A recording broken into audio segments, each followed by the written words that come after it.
একই বৃন্ত তুইতে কুসুম, কিসের কুসুম, কিসের কুসুম? লজ্জা লাগে না? গান্ডে পিণ্ডে এই মুহূর্তে আপনারা গিলবেন, গান্ডে পিণ্ডে ভারতের খাবেন আর ভারতের থালাতে ফুটো করবেন। বেরিয়ে যান, বেরিয়ে যান। যদি আপনার মনে হয় যে আপনি সেকুলার আর জবাব চায় বাংলা থেকে, বেরিয়ে যান। কাল দেশ থেকে বেরিয়ে যান, কারণ ভারতের সংবিধান থেকে সেকুলারিজম ওয়ার্ডটাকে সরিয়ে দিতে হবে। অনেক হয়েছে। সেকুলারিজম কোনোদিন আমাদের ভারতবর্ষ ছিল না।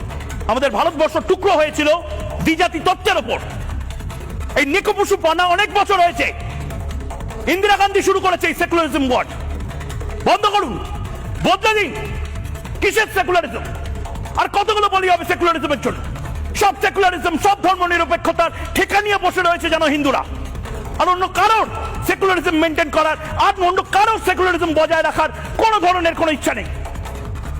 যত সেকুলারিজম, সেকুলারিজম হিন্দুদের ক্ষেত্রে। আর হিন্দুরা বলি হবে, হিন্দুরা কচুকাটা হবে, মুর্শিদাবাদ থেকে কাশ্মীর। আবারও বলছি, না পোষালে বেরিয়ে যান। সেকুলারদের বলছি, ভারতে না পোষালে গেট আউট।